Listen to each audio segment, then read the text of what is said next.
Hey guys, tonight we are not walking battlefields, nor standing in cathedrals of stone. We are slipping instead into a quieter space, the chambers of medieval women, where beauty itself was a kind of battlefield, not fought with swords, but with powders, knives, and rules written so quietly that even queens bowed their heads to them. Hook, you kneel before a noblewoman, your lips about to brush the back of her hand. But before skin ever meets skin, the air strikes you first. A wall of perfume, rose and clove, amber and vinegar, layer upon layer, thick as smoke in a winter hall. Beneath it, you smell something sharper, lead, chalk and sweat. A mask painted carefully each morning, designed to dazzle torchlight, but never meant to survive the sun. This was beauty in the Middle Ages, what we now call medieval beauty standards. Not a gift, but a discipline. Not a joy, but a ritual full of risk. And tonight, we'll drift through those rituals slowly, one by one, to see what beauty once demanded of women whose portraits still hang in gilded frames, but whose real bodies bore the cost. If wandering these quieter corners of history feels like the company you want tonight, you're welcome to like or subscribe. Only if it makes your evening softer, and if you'd like, share in the comments where you're listening from and what time it is there. It's oddly soothing to picture this quiet circle of listeners, scattered across the world, linked only by story. So dim your lights. Let the hum of your fan become the hush of a distant corridor. Let your body sink, heavier, slower, as if velvet itself were draped across your shoulders. When a trace of humor arrives, it will come gently, a smile in the shadows, never breaking the spell. Now, you listen. The room around you fades. The buzzing of your own walls slips away. You hear the creak of floorboards. You feel linen skirts brush past your legs. You hear servants whisper, dragging wooden tubs you know will never be filled. You catch the pop of a candle, struggling in damp air. You open your eyes in that world. Torches gutter low. Incense mixes with dust. And before you stands a woman of rank. Chapter 1. Pale skin. They called it the mark of refinement. Not strength, not vitality, but paleness. A skin so pale it seemed untouched by the sun, untouched by labor, untouched by the messy world beyond stone walls. To be pale was to be powerful. It told every passerby, I do not toil. I am above the field, the plough, the harvest. It whispered, I can afford shade. I can afford servants to fetch the wood, the water, the bread. And so, through the centuries, women of rank pursued paleness with a devotion that bordered on desperation. They powdered, they painted, they risked their very health, all to look as if they had never felt warmth on their skin. Consider the recipe books of the time. Among the inked prayers and herbal cures you find notes for beauty. One might call for white lead ground to powder, mixed with vinegar until it formed a paste. Spread across the face, it promised to hide freckles, blemishes, scars. But it also seeped inward, poisoning slowly. A beauty that killed by degrees. Another cure, crushed pearls. Not the kind strung into necklaces, but ground fine, stirred into water or wine, and dabbed gently onto cheeks. The effect was soft, a sheen like moonlight. The cost, however, was staggering. And perhaps that was part of the allure, to display beauty that no ordinary household could ever attempt. Travelling merchants brought powders from farther afield, chalk from quarries, rice flour from distant ports, even a pale clay dug from riverbanks. Each was tried, tested, discarded or treasured, depending on how well it masked the human beneath. In the torchlight of a banquet hall, the effect could be dazzling. Imagine yourself there. You lift your goblet, and across the table a lady turns her head. Her face glimmers faintly, an almost porcelain mask. The fire catches her cheek and reflects outward, as if she carried her own halo. You might forget in that moment that beneath the mask the skin was cracking, itching, sometimes even weeping sores. Doctors of the time warned against hot baths, compelled to maintain it. Elizabeth of York, Catherine de' Medici, names that glitter in history, all painted their skin white as parchment. To appear otherwise was unthinkable. You can imagine the daily ritual, a servant grinding, mixing, laying out brushes and cloths, the noblewoman sitting still as the paste was applied, layer upon careful layer, until the mirror reflected not a person, but an icon. A face meant not for fields or kitchens, but for tapestries, portraits, and reverence. The cost was more than physical. Paleness became a prison. If one's skin darkened even slightly, from illness, from sunlight, from age, it threatened social standing. Whispers could begin. Is she slipping? Is she less pure, less noble? A suntan was not a sign of health, but of failure. So women withdrew further, curtains drawn against daylight, fans held aloft, not only for heat, but to guard the complexion, walks outside restricted to twilight hours, when the sun's judgment was softer. Imagine the claustrophobia of it, to live in castles and manors, but never truly walk in the sun, to see gardens through windows, but rarely feel the soil underfoot, all in service to an idea that beauty was the absence of color, the denial of life's warmth. And yet, in dim halls filled with candle smoke, it worked. The pale face floated like a star, seeming otherworldly, untouchable. The illusion mattered more than the truth beneath. Take a breath. Picture velvet curtains drawn, candles guttering, and a face white as moonlight, turning slowly toward you. This was the first command of beauty in the medieval world: to erase the sun, to erase the self, until only the mask remained. Chapter 2. Forehead and eyebrows. If pale skin was the canvas, the forehead was the frame. In the medieval world, beauty meant height, not of stature, not of crown, but of brow. A tall forehead spoke of refinement, of intelligence, of noble blood that did not bend over fields. And so, women plucked, scraped, even shaved away what nature gave them. Eyebrows thinned to nothing, hairlines pushed farther back, all in pursuit of a brow wide as parchment. The process was deliberate. Imagine a lady seated by the window, her maid armed with tweezers carved from bone. One by one, hairs are plucked, each tug sharp, each wince hidden beneath composure. Then the scraping begins, a razor drawing a new line across the scalp, moving the border higher and higher. The goal? A forehead so broad it could catch the light like polished marble. Writers compared such brows to the moon, to ivory, to the smooth arc of a temple wall. And indeed, in dimly lit halls, the effect was striking. A face framed not by shadows of hair, but by an expanse of pale skin, gleaming under candle flame. The eyebrows themselves nearly vanished. Some left only faint lines, others painted delicate arches with soot or pigment. The less hair, the better. Too much suggested wildness, animality, even sin. The church frowned upon women who left their brows full, as though thick arches concealed a spirit untamed. So beauty became erasure again. To be admired was to strip away color, strip away hair, strip away anything that might mark you as ordinary flesh. Consider the portraits that survive, women gazing calmly, their foreheads vast fields of white.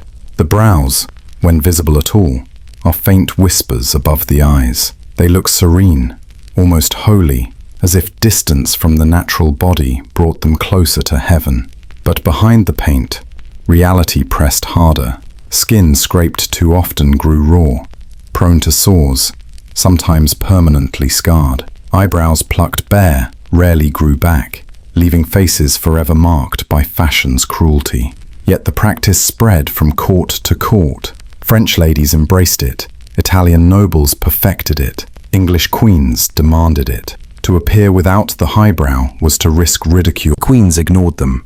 So did everyone else. Fashion was more powerful than scripture.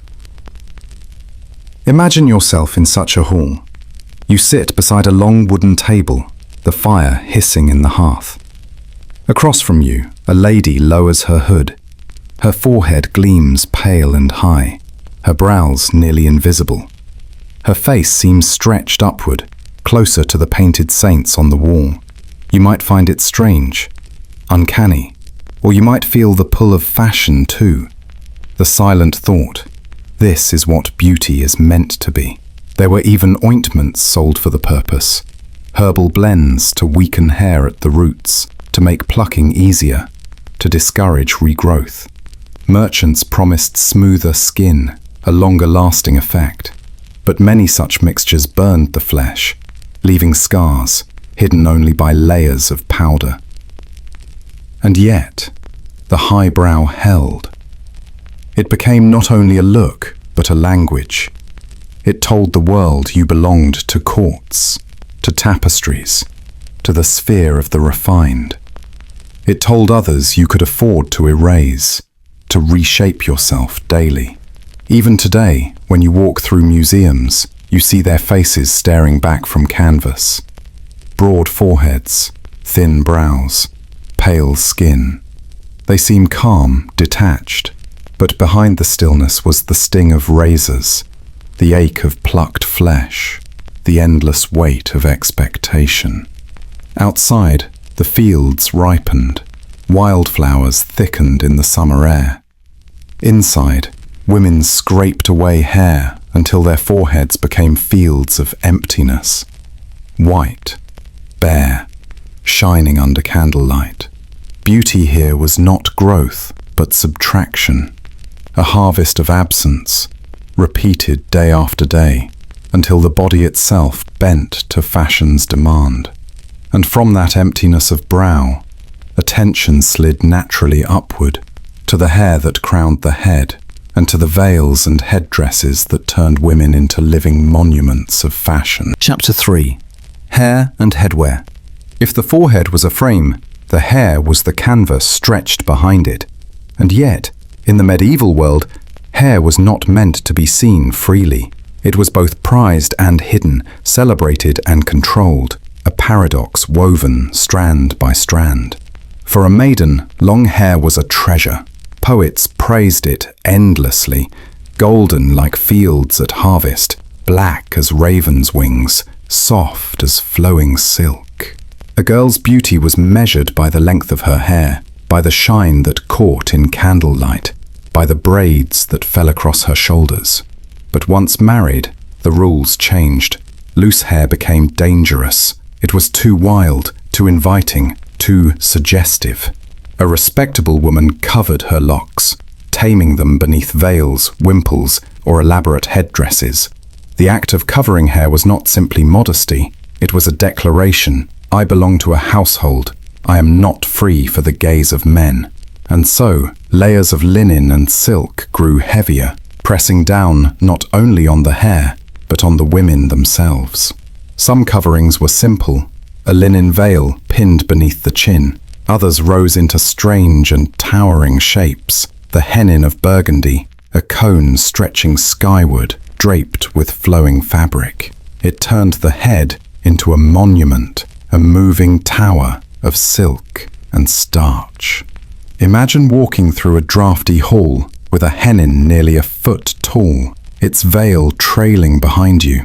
Every doorway became a test, every breeze threatened to tangle, and yet, to appear without such finery would mark you as provincial, unfashionable, less than noble. Then came the crespine, a net of gold or silk threads, woven to hold hair in place. Jewels glittered across it, catching the firelight of banquets.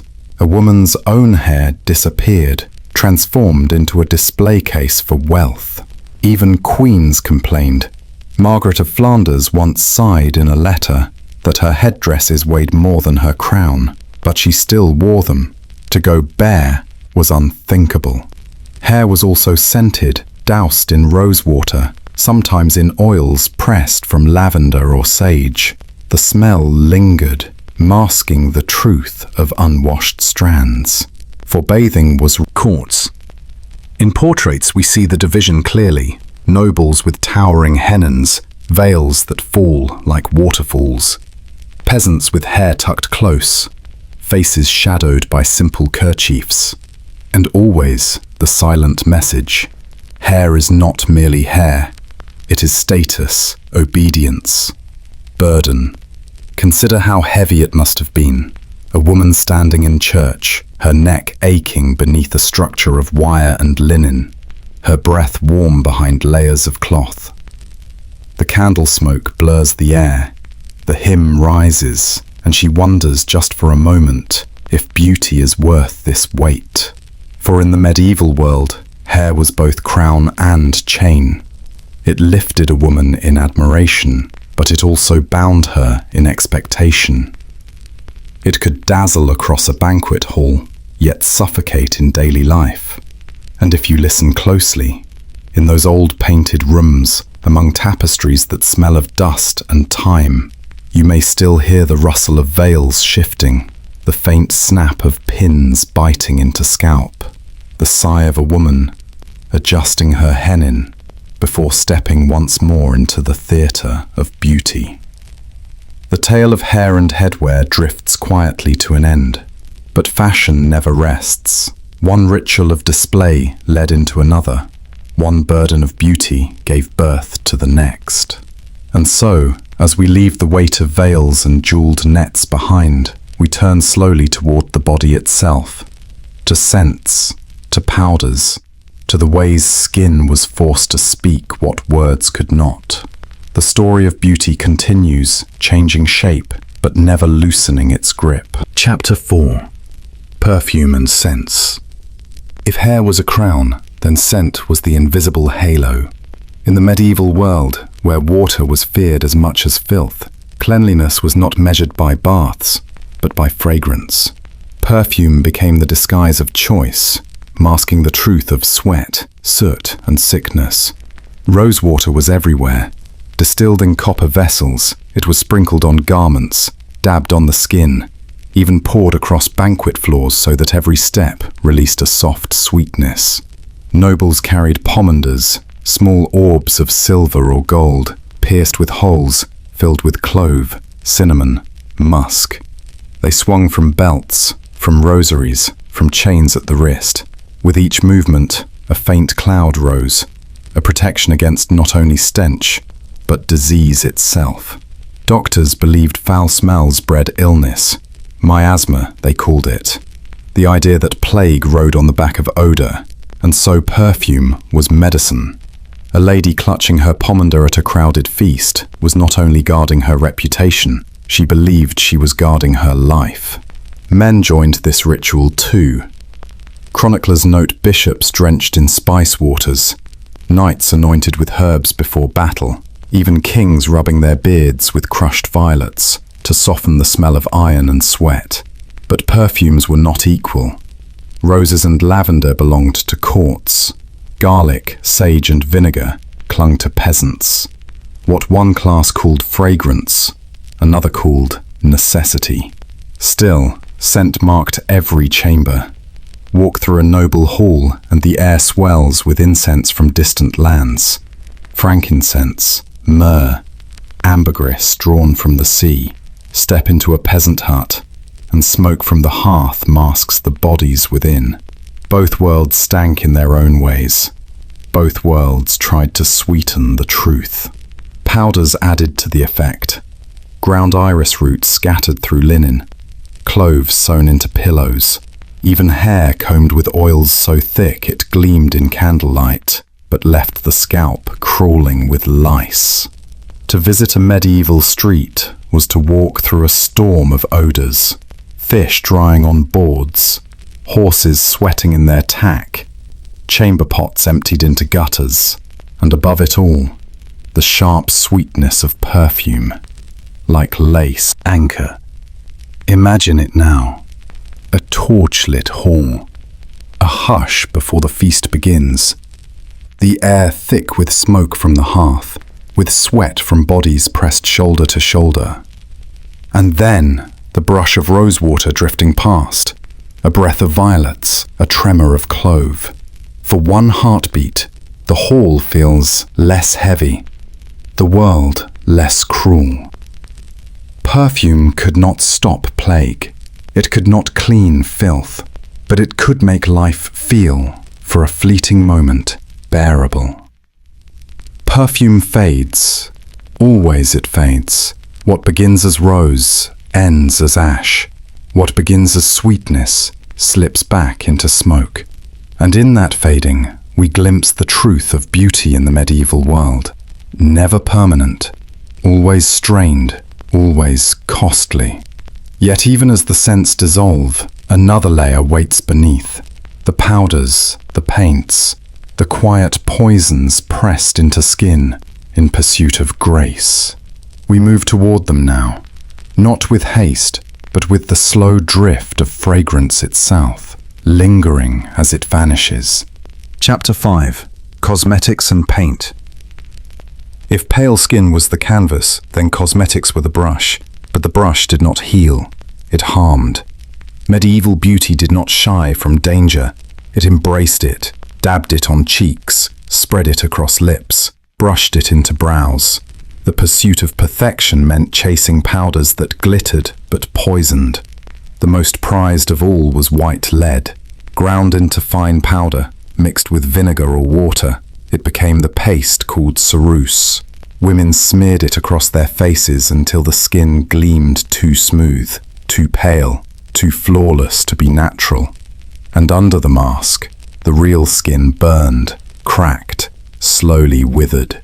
Writers whispered of noble ladies whose cheeks peeled beneath their powders, whose teeth blackened, whose eyes clouded. But still the jars were opened, still the brushes dipped, because the fashion was unrelenting, to look untouched by sun, untouched by labor, untouched by life itself. Rouge balanced the mask. Without it, the white face looked corpse-like, so cheeks were tinted with vermilion, a pigment made from cinnabar, heavy with mercury. It glowed in candlelight, a flush that promised youth. But mercury does not stay on the skin. It seeps inward, soft at first, then cruel, tremors in the hands, madness in the mind, a beauty that laughed brightly at feasts and wept silently when no one saw. Lips too bore the sting of poison. Crushed berries and cochineal gave color, but many mixed in red lead, a powder as deadly as it was vibrant. A kiss might carry affection, but it might also carry sickness. To love a painted mouth was to love danger. Brows were reshaped with soot, lashes darkened with ash, and sometimes a faint line of coal rimmed the eyes. Imported from the east, it was prized in courts, a shadow that turned the gaze sharp, mysterious, almost divine. Yet the paradox remained. The more beauty was painted, the more fragile the woman beneath became. Her skin cracked, her teeth loosened, her body weakened under the weight of toxins, and still she smiled, because to smile without paint was to vanish from courtly note. Mirror of polished metal, distorted yet trusted. A lady leans close, dips her brush, presses white paste onto her cheeks. Her maid waits, holding a dish of vermilion. Another girl fans the air to keep the paint from sweating off too soon. The lady smiles at her reflection. It smiles back, perfect, strange, and quietly cruel. Paint cracks, powder fades, but the pressure remains. And when powders alone were not enough, medieval beauty found its final stage in clothing itself. The cut of gowns, the tightness of bodices, the colors forbidden or flaunted. These too became paint. Not on the face, but on the body entire. So we leave the chamber of rouge and white lead behind, and follow the rustle of skirts into the world of fabric and form. Chapter 6. Clothing and silhouettes. If the face was a mask, then the body was the stage. Clothing in the medieval world was not only warmth, not only modesty, it was the signal of who you were, or who you wanted the world to believe you were. Silhouette mattered. It could elongate, flatten, or swell, and every shift in fashion reshaped how beauty was read. At first, gowns hung loose. Wool, linen, simple lines. A straight fall from shoulder to ankle. To us it might seem plain, but then, plainness itself whispered of decency, of order. A woman too adorned was suspect. A woman too simple was invisible. The balance had to be struck in thread itself. By the 12th century, the silhouette tightened. Gowns laced close at the sides. Sleeves grew long, trailing, like wings of fabric brushing stone floors. Waists narrowed, not yet with whalebone or steel, but with cunning seams, with ties pulled firm. The body inside had less say. The cloth decided. For noble women, fabrics glittered. Silks brought from Byzantium. Velvets dyed deep with crushed insects or rare plants. Linens bleached until they glowed faint in candlelight. The expense was its own signal. To walk in scarlet was to say, I command wealth you cannot imagine. To wear gold thread trim was to carry sunlight indoors. The poor wore wool, always wool, rough, undyed, or at most a muddy green, a dull brown, a faded blue if luck allowed. Their silhouettes did not shift with fashion. They bent under labor. They widened with childbirth. They thinned with hunger. But fashion did not ask their permission. It was written for those who feasted, not for those who tilled the fields. Men, too, changed shape. Tunics shortened, belts cinched tighter, legs revealed in hose.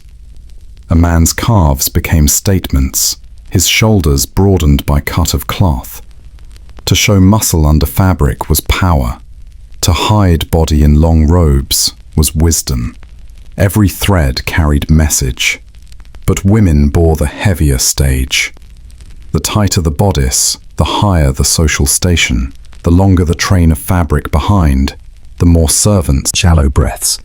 A skirt too heavy dragged the body low. A hennin too tall strained the neck. Yet to remove them was to step outside beauty itself, and who could afford that exile? Imagine the hall, a feast blazing with torches, music scraping from fiddles, the smell of roasted meat and spiced wine thick in the air. A woman enters. Her gown is green velvet, her sleeves trailing longer than her arms, her waist pinched so narrowly you wonder if she can eat at all. Her head bears a hennin, a cone wrapped in silk, its veil floating like mist as she walks. Men turn to stare. Some marvel, some sneer, but none ignore. Because her silhouette is her weapon, and tonight she wields it well. In this way, beauty was not only skin, it was scaffolded. It was built from fabric, bone, lace, dye, thread. It was the artifice of a world that demanded performance, whether in court, in chapel, or in market square. The gowns may trail, and the hennins may rise, but no matter how carefully stitched, clothing could not mask one thing: scent.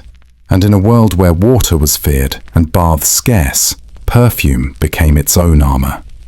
So we leave behind the rustle of velvet and linen and follow the trail of roses, musk, and clove into a chamber where beauty was carried not in sight, but in smell. Chapter 7. Perfume and Scents. If gowns were the stage, perfume was the atmosphere. In medieval Europe, water was not trusted. To bathe too often was believed dangerous, a way to let illness seep into the pores. And so, where bodies could not be scrubbed, they were scented. Perfume became not only a mask, but a statement. To smell of roses was to rise above the smell of earth. To carry musk was to hint at animal vigor. To burn incense on the skin was to declare, "I am closer to heaven than to dirt." The simplest scents came from herbs.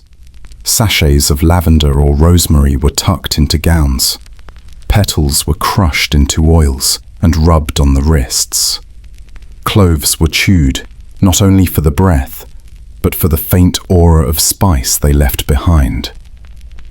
These were the perfumes of households, accessible even to merchants and their wives. For nobility, fragrance was crafted with greater alchemy.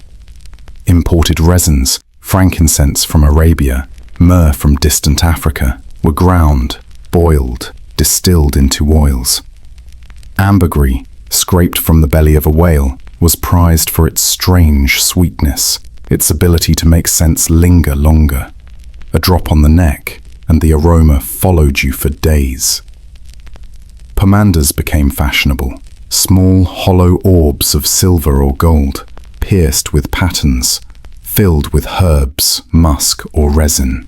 They swung from belts or were held in hand, a portable shield against the stench of crowded streets, chamber pots, and too many bodies pressed together in feasts. Some were simple, others were jeweled, glittering baubles of wealth that proved you could afford not only beauty, but its disguise. The church had its own relationship with scent. Incense burned in chapels, its smoke curling like prayers. Sweetness of frankincense was thought to purify the air, to push demons back. But the same resins, carried in small pouches, also drifted through noble courts, blurring the line between piety and vanity. Of course, fragrance had its dangers. Not all perfumes were benign. Some contained mercury compounds, others used rancid animal fats as carriers. Forget her. Perfume was more than vanity. It was a kind of theatre, a way of turning the body into an aura. It said, "You may not touch me, but you will remember me." And in that memory, power grew. But even the sweetest scent could not distract forever from the truth of the body. For beauty was not only worn in fabric or carried in fragrance. It was painted directly on the skin. Powders, rouges, and glazes that remade the face into a mask of status. So let the perfumes fade into the air, and follow instead the soft brush of powder, the gleam of crushed berries, the dangerous shimmer of lead. Next comes the art of cosmetics, a beauty that could illuminate, but also quietly destroy. Chapter 8. Cosmetics and paint. Perfume could veil the air, but the face demanded its own theatre. In medieval Europe, cosmetics were never neutral. They were both desired and condemned, tools of allure and whispers of sin. To wear paint was to flirt, not only with admirers, but with damnation. Still, people painted, because faces like walls were expected to shine, to look smooth, unblemished, as though carved from ivory. The foundation of beauty was whiteness. Lead-based powders, deadly but effective, were ground and dusted onto skin. They erased freckles, blotted veins, smoothed scars from pox or toil. A noblewoman's cheeks might glow pale as marble, yet beneath, her body absorbed poison, grain by grain. For those who could not risk or afford lead, there were gentler, if less dramatic, substitutes. Chalk dust, rice flour, crushed oyster shells, even the ashes of burnt bread mixed with water and brushed on to lend the skin a ghostly cast. Rouge offered contrast. A faint bloom of color was prized, the illusion of vitality over a corpse-pale canvas. Here, the tools ranged from strawberries and mulberries to beetroot juice to the bright red pigment known as cochineal, ground from insects, each dot of color born from crushed carapace. The wealthy sometimes reached for cinnabar or red lead, both toxic, both shimmering with danger. The application was delicate. Too faint, and you seemed sickly. Too bold, and you invited judgment. Not of beauty, but of morality. Because a heavy blush suggested vanity, and vanity was a sin that priests watched closely. Eyes, too, invited decoration. Soot from lamps was rubbed along lashes, charcoal dusted at the corners. Some recipes mixed vinegar with powdered minerals, creating crude eyeliners that stung the skin, but widened the gaze. The look was subtle compared to modern makeup, yet striking in candlelight, where shadows exaggerated every dark line.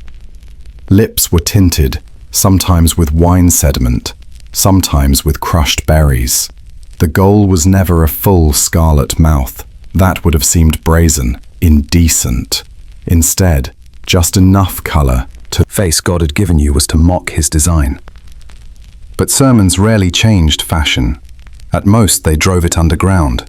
Women applied their powders in secrecy, brushed their cheeks in guarded chambers, and denied everything in public.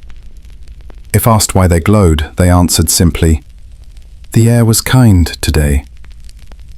The irony was that while cosmetics were condemned, they were also adored. Courts demanded beauty. Marriage contracts weighed appearances. A pale, polished face could win favor, secure alliances, or soften an enemy's judgment. Paint was a sin, but it was also a strategy. You can picture the mirror, though most had none. A polished sheet of bronze, slightly warped, offered only a ghost of reflection. By candlelight, a woman leaned in, dabbed berry juice on her lips, traced soot at her lash, smoothed a dusting of powder. She saw not herself, but the mask society required. Some recipes survive in manuscripts. Lists of herbs and minerals, grinding methods, strange mixtures of honey, vinegar, and ashes. To us, they read like spells.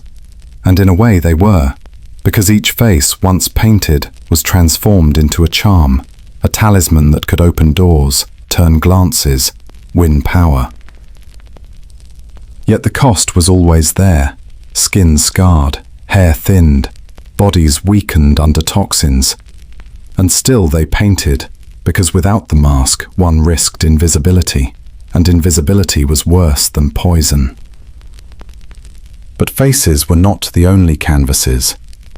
Beyond paint, beyond powders, there was the broader frame, the garments that enclosed the body, sculpted it, hid it, and sometimes reshaped it altogether. So let the mirror dim, let the rouge fade, and step back far enough to see the silhouette. For in the Middle Ages, beauty was not only in the face, it was written across the very outline of the body. Chapter 9. Clothing and Silhouettes. If the face was the painting, the body was the frame, and in the Middle Ages that frame was never left to chance. Clothing was not simply fabric, it was statement, armor, theater, and sometimes cage. Every seam and fold whispered of wealth, class, and the desired ideal. The medieval silhouette was not about muscles, not about athleticism. It was about refinement, restraint, and the careful balance between fragility and presence. For women, the ideal form was narrow, elongated, with soft curves and a willowy air, as if one had stepped gently out of a psalm. To achieve this, gowns were cut with tight bodices, cinched just below the bust in an early empire waist. This high placement lengthened the torso, made the body seem taller, slimmer, even when reality said otherwise. Layers were key. A chemise against the skin, a kirtle or cotardie layered over it, laced to smooth the body, to press the figure into the desired lines.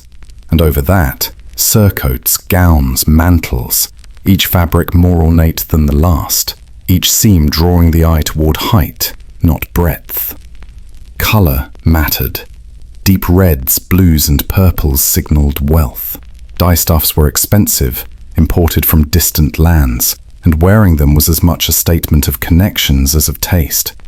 Poorer women wore browns, muted greens, fabrics dyed with onion skins or nettles, shades that whispered of earth, not court. And always, the waistline told a story. A narrow waist, even if manufactured by lacing, suggested youth, fertility, and above all, freedom from labor. A body that carried buckets, ploughed fields, or bore too many children would rarely fit the fashionable mold. For men, silhouettes carried a different ideal. Broad shoulders, a tapering waist, long legs clad in hose, showing both lineage and leisure. Tunics were tailored close to the chest, sometimes padded to exaggerate width. The image was not of brute strength, but of contained power, a figure that could command in hall or field, yet never stoop to haul. In some courts, tunics shortened to scandalous lengths, revealing more of the leg than priests preferred. In others, hands to necks, to the careful lines of posture. Shoes lengthened toes to absurd points, forcing a slow, deliberate gait. The body moved not freely, but in choreography dictated by clothes. Even children were not exempt. Young boys were dressed as miniature men, girls as tiny women. The silhouette was taught early, absorbed like scripture. By the time one reached adulthood, it was second nature to lace, to layer, to glide in garments that weighed more than a child. But clothes were never only personal. They were social contracts. Sumptuary laws dictated who could wear what. Velvets, furs, silks. These were reserved for nobles. A merchant who dared don scarlet risked fine, humiliation, or worse. Dress outside your station, and you dressed for punishment. Yet people always tested the line. A richer shade of blue here, a slightly longer train there. Small rebellions stitched into hems, hoping to pass unnoticed, but rarely succeeding. Because clothing was watched as closely as words. You can almost hear it. The swish of brocade in a hall, the scrape of wooden patterns on cobblestones, the sigh of linen sleeves brushing against a pew. Every sound, every movement, broadcast class, power, beauty. The medieval body was never silent. Its clothes spoke constantly. And yet, for all the fabric, for all the effort poured into silhouette and line, there remained one truth. Clothes could only shape what the eye could see. The body's scent, its breath, its quiet betrayals, those lingered, impossible to disguise. So let the gown rustle behind us, let the tunic fall still, and lean closer, for the next stage of beauty lay not in sight, but in smell. Chapter 10. Perfume and Scents. If the gown was the stage, perfume was the atmosphere. It filled the invisible space around a person, announcing presence before a word was spoken. In the medieval world, smell mattered, and not in the way we might imagine today. Cleanliness was rare, bathing infrequent, and the human body honest in its odors. So perfume was not just accessory. It was survival, social armor, sometimes even medicine. Perfumes of the Middle Ages were less about bottled elegance and more about herbs, oils, and resins distilled into potent mixtures. Rosewater was common, lavender too, but stronger scents were prized. Musk, ambergris, civet. They clung to fabric and skin, masking what lingered beneath. Women of rank carried pomanders, small metal orbs filled with herbs and spices. Cloves, cinnamon, rosemary, myrrh. Each time the orb was lifted, a rush of scent flooded the air, chasing away foulness, or at least competing with it. Some pomanders were jeweled, tiny treasures dangling from belts or rosaries. Others were simple, worn close to the chest, a personal fortress against the world's smells. Perfumed gloves appeared in wealthier courts. the leather soaked in scented oils, so that every gesture released a faint fragrance. Perfumed handkerchiefs, perfumed hair ribbons, even perfumed shoes. The body became a moving cloud of intention. But perfume was never neutral. It carried symbolism. Sweet scents suggested purity. Floral notes suggested romance. Resinous incense suggested piety.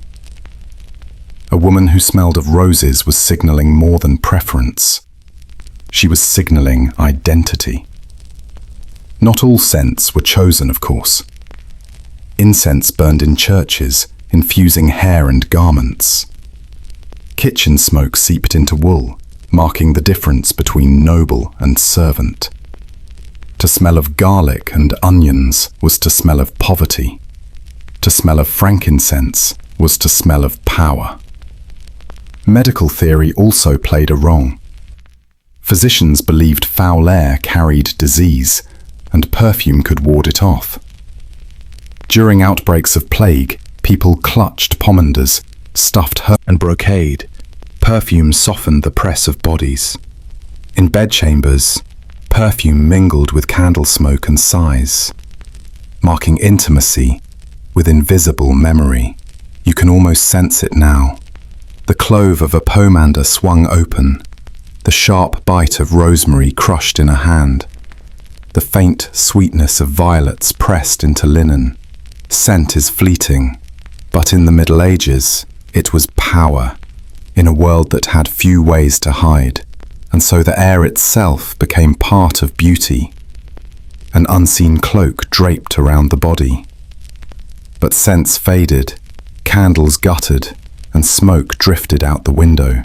What endured longer than perfume was colour, not the colour of roses or herbs, but the pigments ground and painted onto skin itself.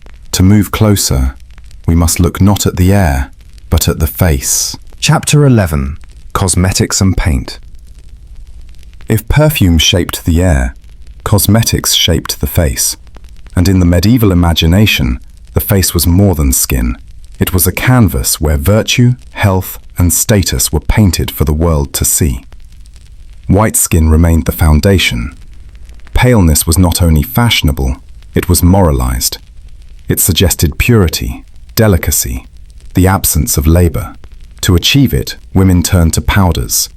Lead carbonate ground into fine dust, applied with soft cloths, erased freckles, erased blemishes, and quietly eroded health. Cheeks looked luminous, but the body absorbed poison, grain by grain. For those wary of such dangers, there were gentler substitutes. Crushed oyster shells, chalk, even flour, but these lacked the lasting sheen of lead. And so, the dangerous option persisted, because beauty was not about comfort. It was about sacrifice. Color came next. Rouge was the lifeblood of the painted face. Without it, whiteness risked looking corpse-like, so women brushed berry juice or beetroot on their cheeks, dabbed mulberry stains on their lips. The wealthiest used cinnabar or vermilion, bright, dramatic, and fatally toxic. A flush of red suggested youth, fertility, vitality, but too much, and whispers began. Priests thundered that rouge was the tool of harlots, that painting the face mocked the Creator's hand. Yet the same priests blessed weddings where brides blushed with more than berries. Eyes too received attention. Ash from lamps darkened lashes. Soot lined lids, sometimes mixed with vinegar to create crude eyeliner. The effect was subtle, but by candlelight the shadows deepened, eyes widening, gaze lingering longer than modesty allowed. Lips were tinted carefully, not the bold red of modern fashion, but a stain, as though fresh from a pomegranate. The goal was suggestion, not declaration, to look bitten by life, but not consumed by it. And then came the glaze. Egg whites brushed over the skin, dried into a thin film, tightening features, creating a sheen that reflected torchlight like porcelain. The mask cracked with a smile, stiffened with a frown, but for moments of stillness, worth by what could be seen, was worse than illness. Picture it. A chamber lit by 2 candles. A woman leans toward a polished bronze mirror, warped, imperfect. She dips a cloth in powder, brushes pale dust across her cheeks.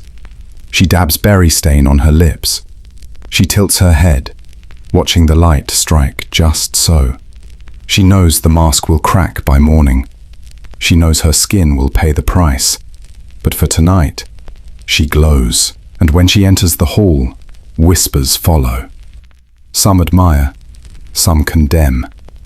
All notice, and that perhaps was the truest aim of paint. But faces, no matter how painted, were only one piece of the spectacle. The beauty extended beyond skin and scent. It stretched into movement, into the way a figure entered a room, the way fabric swayed, the way posture told stories no words could speak. So let the powders rest, let the rouge fade, and turn your eyes to the body in motion, for the silhouette itself was as much performance as the paint upon the face. Chapter 12. The moving body and gesture. If clothing was the frame and paint the surface, then gesture was the final brushstroke, because beauty in the Middle Ages was never still. It lived in the way bodies carried themselves, in the sway of a gown, the lowering of lashes, the bow of the head. To move correctly was to move with restraint. A noble woman did not rush. Her steps were measured, deliberate, the slow cadence of fabric trailing behind her. Every pause, every turn of the wrist, spoke as loudly as jewels or powder. To walk too quickly, to swing arms too freely, risked looking common, as though one had errands to run, fields to till. Posture was trained from youth. Girls learned to sit with backs straight, shoulders softened, hands folded like folded cloth. The body became a sculpture, alive yet controlled, meant to impress without words. Even laughter was restrained. A polite smile, a hidden mouth. Never the open mirth of taverns. Men too played their part. A knight might stride with controlled power, legs encased in hose, tunics taut at the chest, but his gestures were never frantic. A raised goblet, a pointed finger, a nod at court, all rehearsed, all deliberate. Masculine grace was not brute force. It was ease, confidence that needed no rush. Hands carried enormous meaning. A hand offered, palm up, suggested deference. A hand resting on a jewel-hilted dagger reminded of rank. The way fingers traced a rosary, the way they brushed against embroidered sleeves. Each movement was read, remembered. Dancing amplified these codes. At feasts, when musicians struck their strings, movement became spectacle. Partners circled slowly, bodies barely touching, eyes lowered, gestures precise, as though the floor itself were an altar. The dance was less about passion, more about choreography, a ritual that announced elegance, self-mastery, fitness for court. Even silence was performance. To stand still, to hold a gaze, to allow others to approach you first. This too was beauty. Because in a world, satire never changed the performance. Because at court appearance was currency, and gesture was how it was spent. The irony is easy to see now. We laugh at the wigs, the powders, the absurd sleeves. But the gestures themselves, the tilt of a chin, the pace of a step, the grace of restraint, those still linger. We still read bodies. We still assign meaning to posture, to presence. The medieval world did not invent it. It only exaggerated what was always true. And so we end, not with gowns or powders, but with the body itself, moving, pausing, performing beauty with every breath. Yet as the centuries passed, these gestures faded, their meaning forgotten, their elegance mocked. All that remains is echo, a rustle in a candle-lit hall, a bowed head courting glass, a ghost of perfume trailing where no one stands. From here, the story no longer belongs to them. It belongs to us, to the way we remember, the way we imagine, the way we let their strange standards drift into sleep. Now the performance ends. The hall empties, the torches die. And what remains is not the gowns, not the jewels, not the painted faces, but the faintest trace in the air. The afterscent of a world that lived for beauty and suffered for it. Courts did not mourn the effort. They rarely mourned anything. Tomorrow there would be another feast, another procession, another display of faces powdered and bodies bound. Life at court rolled forward with its usual appetite, leaving no pause for the rashes, the fevers, the headaches quietly endured beneath veils and silk. Yet the whispers lingered. In corridors, servants joked of wigs that scratched through the night. In kitchens, they laughed about ladies who perfumed their gowns until the dogs sneezed. In taverns, they sang of lords with teeth blackened by sugar, of ladies who wept mercury tears beneath their rouge. Poets caught fragments, turning the absurd into metaphor. A queen's powdered face became a moon that glowed in darkness, but cracked at dawn. A knight's perfumed gloves became symbols of vanity, a fragrance that faded faster than loyalty. Chroniclers recorded only in margins. They wrote of wars, treaties, coronations. But in the quiet corners of their pages they noted these habits: perfume, paint, corsets, powders, as curiosities, proof of decadence, warnings whispered to the future. And the women themselves, the bodies behind the masks, they dissolved between the lines. They appear to us now as silhouettes, as outlines of what was demanded, not who they were. We do not hear their laughter, except when it was mocked. We do not feel their discomfort, except when it was condemned. They linger only in afterscent. Time has added its own graffiti. Caricatures in woodcuts, satirical poems, the smirk of modern hindsight. We have draped them in ridicule, in jokes about lice, in disbelief at lead paint. Those strokes do not erase them. They only blur the edges further, turning people into symbols. And yet, in the quiet, standards. If tonight's slow drift through their world kept you company, let it fade now into the dark of your room. If this quiet calmed you, you're welcome to subscribe for more histories told softly. And in the comments, a small hello with your time and place is always a comfort, a reminder that this circle of listeners, scattered across the night, is closer than it seems. The day has no claim here. Only stillness does. So rest. You've walked through enough corridors of velvet and powder for one night. Good night. We'll meet again.